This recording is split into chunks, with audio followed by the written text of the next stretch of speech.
ఓం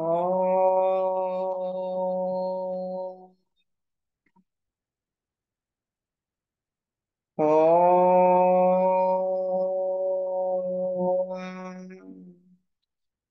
ఓం గురు బ్రహ్మా గురుర్విష్ణు గురుర్దేవో మహేశ్వర గురు సాక్షాత్ పరం బ్రహ్మ తస్మై శ్రీ గురవే నమః. నమస్కారం మాస్టర్. నమస్కారం మాస్టర్ ఈకే. నమస్కారం మాస్టర్ ఎంఎన్. నమస్కారం మాస్టర్ విపిఎస్. నమస్కారం మాస్టర్ సివివి. నమస్కారం మాస్టర్ సివివి. నమస్కారం master CVV to your lotus feet. Master CVV నమస్కారం to your lotus feet. Vastav.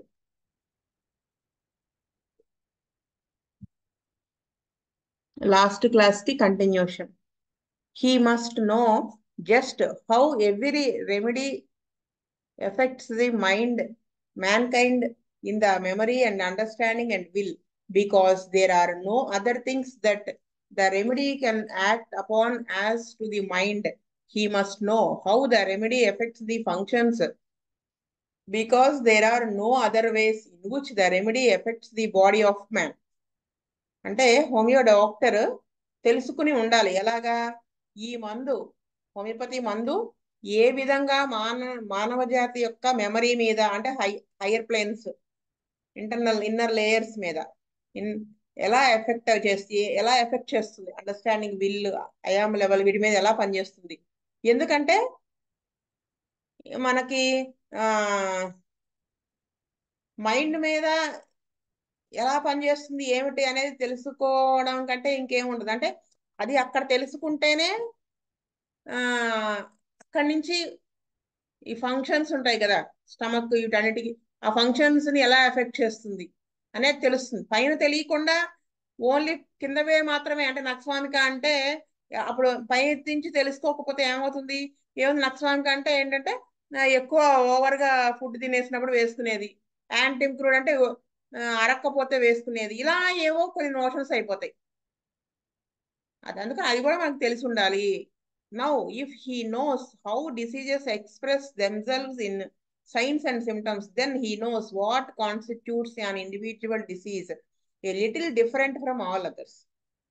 అంటే ఇక్కడ ఆయన ఏం చెప్తున్నారండి, if he knows if he knows how diseases express, అంటే వ్యాధి అనేది ఏ విధంగా ఎక్స్ప్రెస్ చేయబడుతుంది, బయటికి బహిర్గతం అవుతుంది, ఏ విధంగా వ్యక్తం అవుతుంది, వేదనలు, సంకేతాలు, వీటి ద్వారా, సైన్స్ అండ్ సిమ్టమ్స్ ద్వారా ఏ విధంగా ఎక్స్ప్రెస్ అవుతుంది అనేది మనకు తెలియాలి. అప్పుడే కదా ఇప్పుడు హోమియోపతిక్ డిసీజ్ వ్యాధి ఎలా బహిర్గతం అవుతుందో మనకు తెలిస్తేనే ఈ ఇండివిజువల్ కి ఆ ఇండివిజువల్ కి మధ్య డిఫరెన్స్ మనకు తెలుస్తుంది.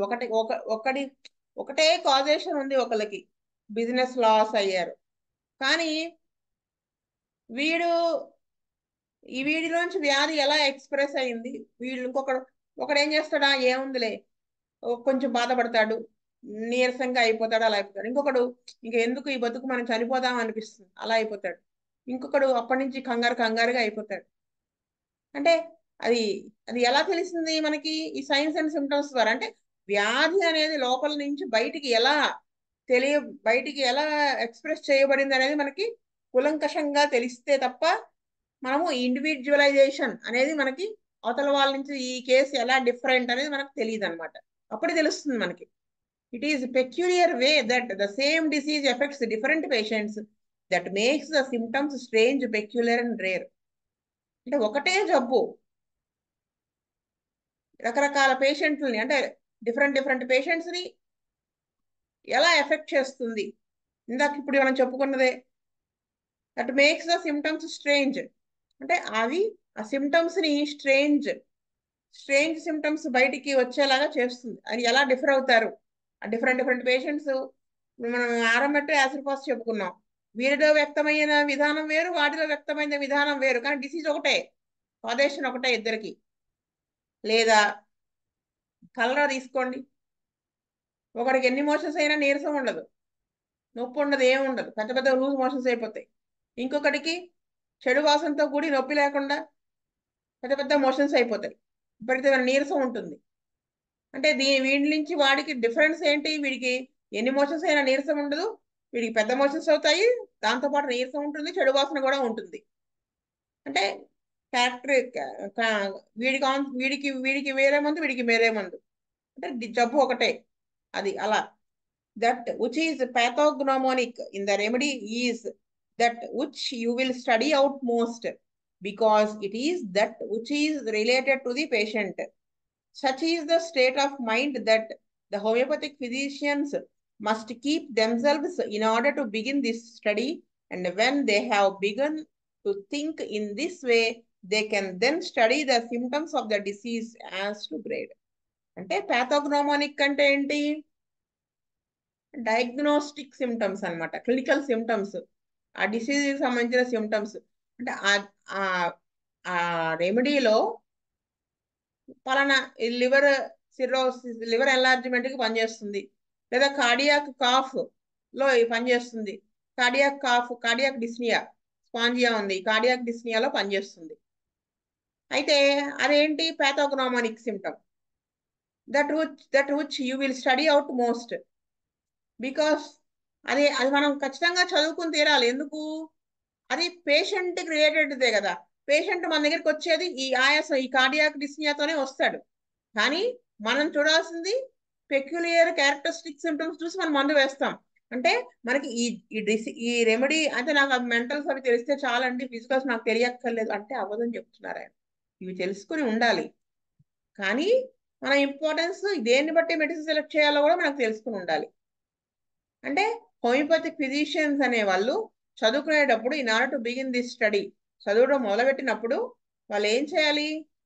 సిమ్టమ్స్ని చదవడం, జబ్బుని గ్రేడ్స్ గా చదవడం అనేది తెలుసుకుని ఉండాలి. Study of the symptoms of the disease, వ్యాధి యొక్క వేదనలు కూడా మనం చదువుకోవాలి. The symptoms of the remedies must be studied especially with respect to order and grade. Remedy యొక్క సిమ్టమ్స్ కూడా మనం అలాగే చదువుకోవాలని చెప్తున్నారు. To look upon them as all alike because they appear to be all on the same level is to be unable to make distinctions. చూడటానికి అవన్నీ ఎలా కనపడతాయండి? ఒకటేలాగా కనపడతాయి కదా. అంటే నక్సలామికాలో ఉంటుంది ఇండైజేషన్, కార్బోవేజ్ వాడిలో ఉంటుంది, చైనా వాడిలో ఉంటుంది, యాంటింకుడ్ వాడిలో ఉంటుంది. ఏంట్రా బాబు అందరికీ ఇదే ఉంది, మనం ఏం మంది వేయాలనిపిస్తుంది అలా. కానీ మనం చదవడం మొదలుపెట్టినప్పుడు మనకు అలాగే అనిపిస్తుంది.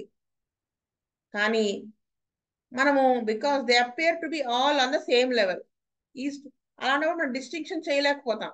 One symptom with some physicians is as good as another. It is a fact that symptoms to a great extent are upon a sliding scale. What is peculiar in one remedy is not any degree peculiar in another. అంటే కొంతమంది physicians కి ఒకటి మంచిగా, ఒకటి ఇది good symptom of that remedy అనిపించవచ్చు, కానీ కొంతమందికి అలా అనిపించవచ్చు. కానీ అసలు ఇప్పుడు ఒక డ్రగ్ లో ఉన్నటువంటి ఒక సిమ్టమ్, దానికి ఉన్న పిక్యూఆర్ఎస్ సిమ్టమ్ ఏదైతే ఉందో అది ఇంకో డ్రగ్ లో ఖచ్చితంగా సేమ్ గ్రేడ్ లో అయితే ఉండదు, సేమ్ డిగ్రీలో ఉండదు. ఇప్పుడు భయమే తీసుకుందామండి. ఓపియం వాడిలో ఉండే భయం వేరు, స్ట్రామోనియం వాడిలో ఉండే భయం వేరు, కానీ ఇద్దరికి భయం కామన్ కదా. వీడి భయం వేరు, వాడి భయం వేరు. అలా మనకి బుజ్జి గారు చెప్తారు క్లాసుల్లో, ఓపియం వాడి భయం ఎలా ఉంటుంది, స్ట్రామోనియం వాడి భయం ఎలా, నల్ల వేద వెంట పడుతున్నట్టు ఉంటాయి, కుక్కలు అవి వస్తున్నాయని నల్ల ఆకారాలు కనపడుతుంటాయి స్ట్రామోనియం వాడికి. అలాగా అంటే దీంట్లో ఉన్నది సేమ్ వీడిలో ఉండదు, వీడిలో ఉన్నది సేమ్ వాడికి ఉండదు. ఆ డ్రగ్కి మాత్రమే పెక్యులియర్ అది. అంత అంత డిగ్రీ ఇంకో డ్రగ్ ఉండదు. ఒకవేళ సిమ్టమ్ ఏమన్నా లైట్ గా ఉన్నా అది తేడా. While it may be peculiar in a chronic case to have thirst, it is not so in a fever. ఒక్కొక్కసారి ఎక్యూట్ లో ఉండేటువంటి ఒక డ్రగ్ కి సంబంధించి ఎక్యూట్ కండిషన్ లో ఉన్నటువంటి సిమ్టము క్రానిక్ సిమ్టము పెక్యులియర్ గా ఉంటాయి. అంటే క్రానిక్ లో థర్స్ట్ విపరీతంగా ఉందనుకోండి, క్రానిక్ డిసీజెస్ ఆ డ్రగ్ కి సంబంధించి, ఎక్యూట్ ఫీవర్ లో వాడికి అంత ఉండకపోవచ్చు. That which is true in many respects in a chronic state may be very opposite in an acute state case. ఒకసారి దీర్ఘ వ్యాధుల్లో ఒకే డ్రగ్ కి సంబంధించి దీర్ఘ వ్యాధుల్లో ఒక రకంగా, ఎక్యూట్ లో ఒక రకంగా, దానికి ఆపోజిట్ గా ఉండొచ్చు ఎక్యూట్ లో అని చెప్పారు. ఓపీఎంఏ తీసుకుంటే మనకు తెలిసిపోతుంది అక్కడ. మనం చదువుకున్నాం opium drug. The chronic miasms are very opposite in character and order to acute miasms. అంటే క్రానిక్ మయాజమ్స్ అనేవి దీర్ఘ విపాకములు. ఈ అక్యూట్ మయాజమ్స్ తరుణ వ్యాధికి వచ్చే విపాకములు క్వైట్ ఆపోజిట్ క్యారెక్టర్ లో ఉండొచ్చు.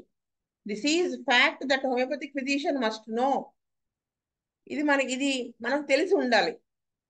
If you had a striking case of inflammation of the parotid, అంటే ఏది పెక్యులియర్ ఏది కామన్ అనేది హోమియోపతి ఫిజిషియన్ కి ఖచ్చితంగా తెలిసి ఉండాలి. అది అసెస్ చేసుకోవడం రావాలి. అది ఎప్పుడు వస్తుందండి అంటే ఆయన పాథోగ్నోమనిక్ సిమ్టమ్స్ అంటే డయాగ్నోస్టిక్ సిమ్టమ్స్ క్లినికల్ నాలెడ్జ్ ఉండాలని ఎందుకు చెప్పారు అనేది ఇప్పుడు కింద ఆయన ఎక్స్ప్లెయిన్ చేస్తారు. చూడండి. If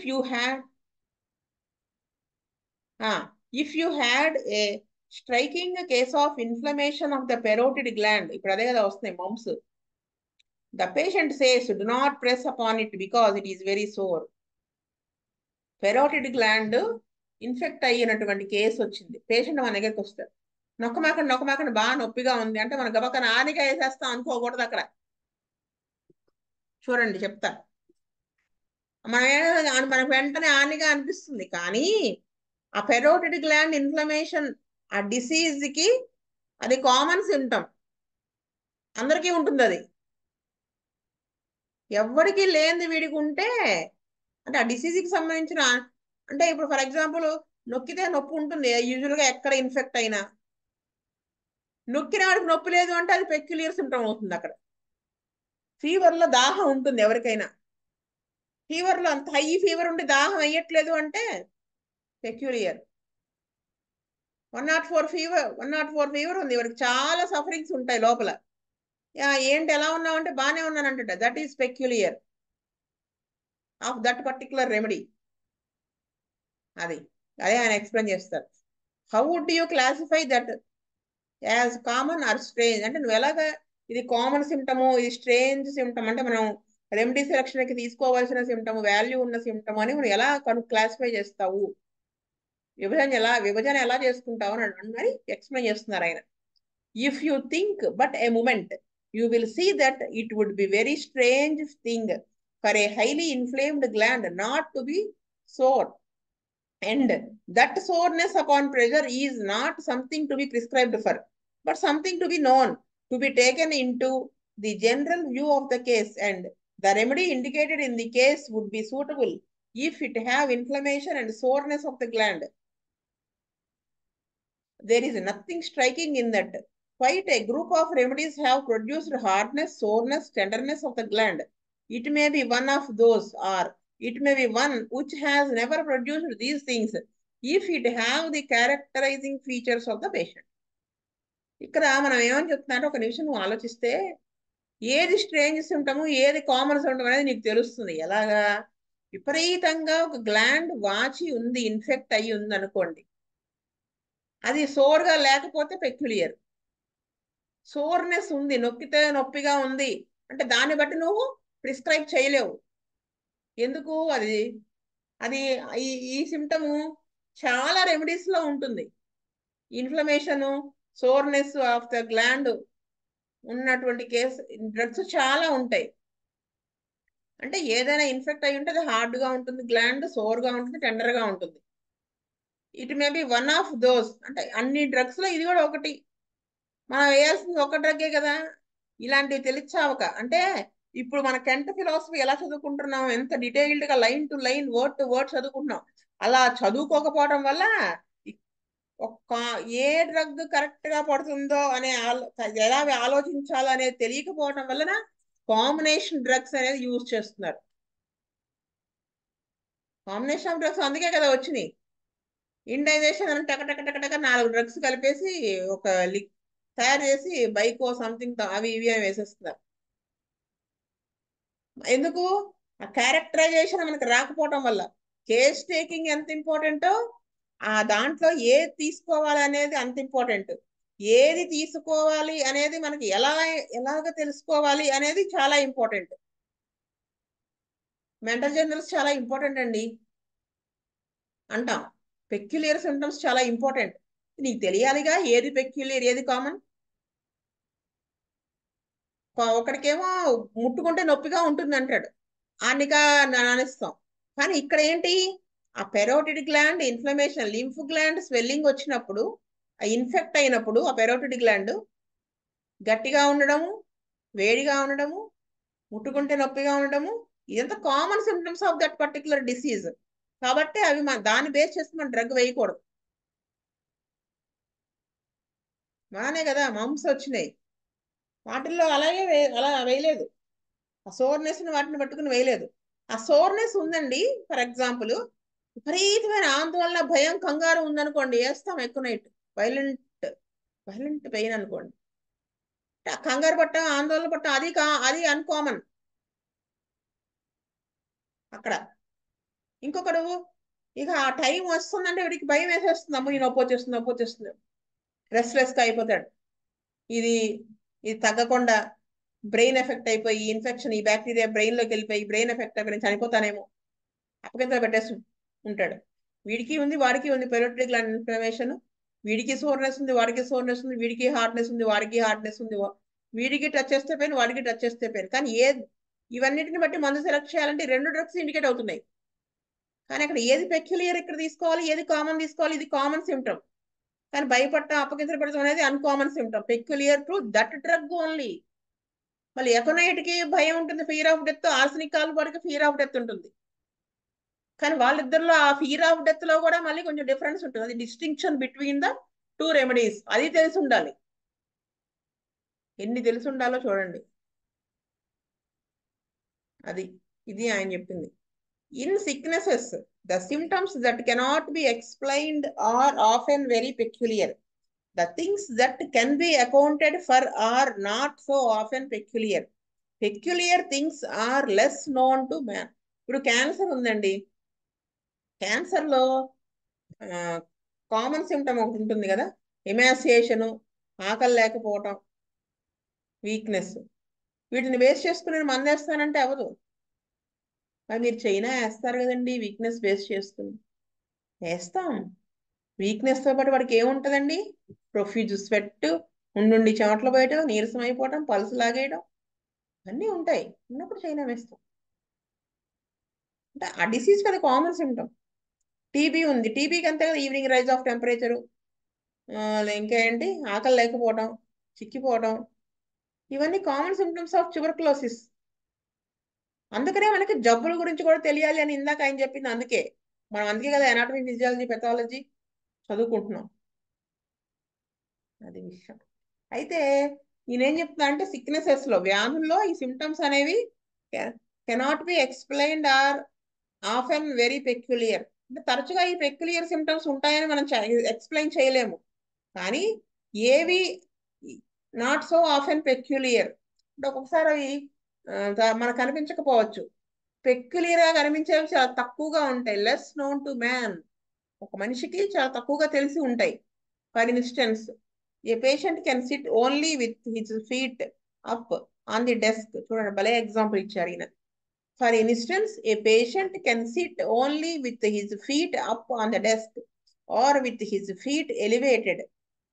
He is a great sufferer, and because of this suffering, he is compelled to put his feet up. For example ఇక్కడ ఒక కేసు తీసుకుంది. ఒక మనిషి, ఒక పేషెంట్ కాళ్ళు డెస్క్ మీద, టేబుల్ మీద అంటే ఎత్తులో పెట్టుకుని కూర్చుంటే కూర్చోవాలనిపిస్తుంది. బాగా నొప్పితో సఫర్ అవుతున్నాడు. ఆ సఫరింగ్ వల్ల వాడు ఆ కాళ్ళు అలా పైన పెట్టుకుంటేనే వాడికి హాయిగా ఉంది. The symptoms hence will be put down worse from letting the feet hang down. వాడికి కిందకి కాళ్ళు వేలాడేసి కూర్చుంటే సిమ్టమ్స్ అన్ని ఎక్కువైపోతాయి. ఇక్కడ ఏది కామన్, ఇది కామనా పెక్యులియరా అనేది ఎలా తెలుసుకోవాలని ఆయన చెప్తున్నా చూడండి. Well, what do you mean by that అంటే అర్థం ఏంటి? Why if I let my feet hang down I find I bring the nates down upon the chair and there is a sore place there. ఎందుకయ్యా నీకు కాళ్ళు పైకి పెట్టుకుంటేనే బాగుంటుంది, కాళ్ళు వేలాడేసుకుంటే నీకు ఎందుకు నొప్పి వస్తుంది అంటే వాడు అన్నట్ట, కాళ్ళు కిందకి వేలాడేసుకోవడం వల్ల ఏమవుతుందంటే నేట్స్ అంటే పిర్రలు ఉంటాయి కదా, ఆ మధ్యలో నేట్స్ డౌన్ అపాన్ ద చైర్, ఆ పిర్రలు చైర్కి తగులుతున్నాయి. అక్కడ ఏదో పుండు పడిందో లేకపోతే ఏదన్నా ఈ ఫిస్టులు అలాంటివి ఇలా రావడము, ఆ ప్లేస్ సోర్గా ఉంది. అప్పుడు ఏంటి, కాళ్ళు వేలాడేసుకుంటే టచ్ అవుతుంది కదా చైర్కి, అందుకని వాడికి పెయిన్ ఎక్కువగా ఉంటుంది. అందుకనే కాళ్ళు పైన పెట్టుకుంటే ఏమవుతుంది, ఈ పిర్రలకి ప్రెజర్ పడదు కదా, అందుకని వాడికి హాయిగా ఉంది. Now that is quite a different thing. You may find if it is an old man that he has a large prostate gland which is very painful at times and very sore, and when he lets the feet hang down the gland comes in contact with the chair. ఇదే case తీసుకున్నాం, కాళ్ళు పైన పెట్టుకుంటే హాయిగా ఉంది. ఎందుకు అంటే ఒక ముసలి ఆయన, వృద్ధ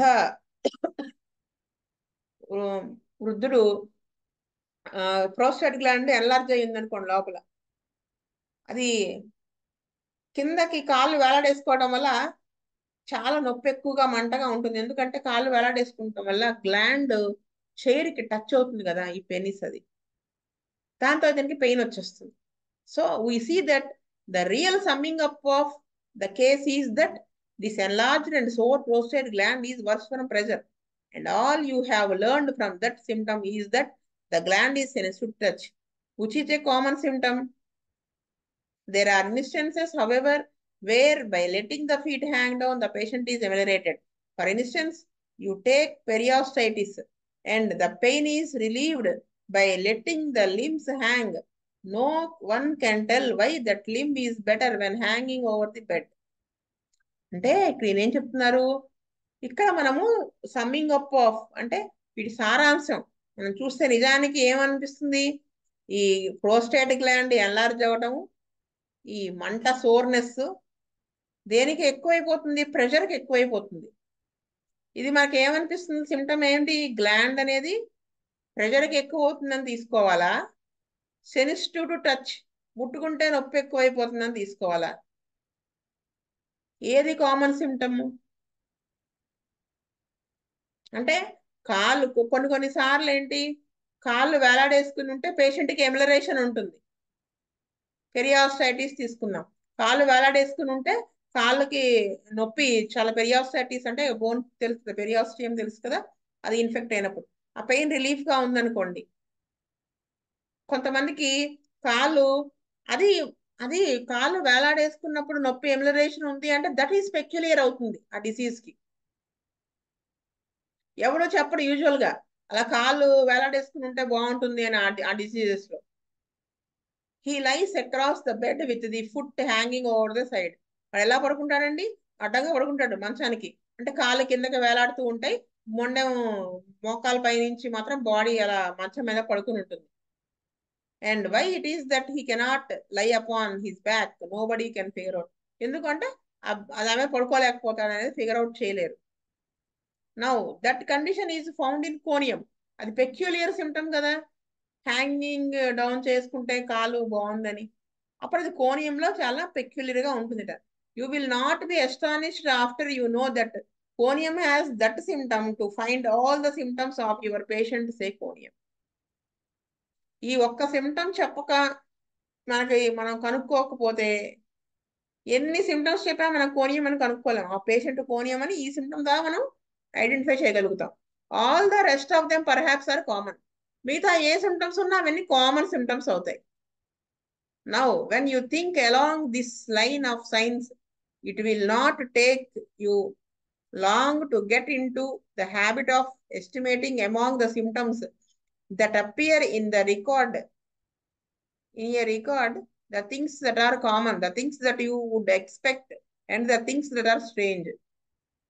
ఇప్పుడు మనము ఈ శాస్త్రం పద్ధతిలో, హోమియోపతిక్ శాస్త్ర పద్ధతిలో మనం ఆలోచిస్తే ఏమవుతుంది అంటే మనకి ఒక హ్యాబిట్ లా అయిపోవాలి. It will not take you long to get అంటే ఎస్టిమేషన్. ఈ సిమ్టమ్స్ ని ఉన్న సిమ్టమ్స్ అన్నిటిల్లో కూడా అంటే మనం రికార్డ్ చేసినటువంటి వాటిల్లో సిమ్టమ్స్ లో ఏది కామన్, ఏది అన్కామన్, ఏది పెక్యూలియర్, ఇవన్నీ కూడా ఒక హ్యాబిట్ లా అయిపోయినప్పుడు అంత ఎక్కువ టైం పట్టదు. The things that you would expect are the things that are strange. అంటే మనము ఇప్పుడు వరకు షో ఈ ఫీవర్ ఉంది, థర్స్ట్ ఉంటుంది అని ఎక్స్పెక్ట్ చేస్తాం. ఏమి ఎక్స్పెక్ట్ చేయాలి, ఏమి ఎక్స్పెక్ట్ చేయకూడదు, ఏమి ఏవి స్ట్రేంజ్, ఏవి కామన్ అనేది మనకి అలవాటైపోతే టక్టక మనము అంత టైం పట్టదని చెప్తున్నారు.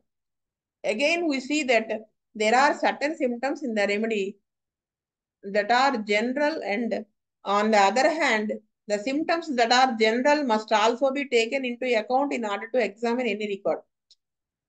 సరే, ఇంతవరకు చెప్పారండి.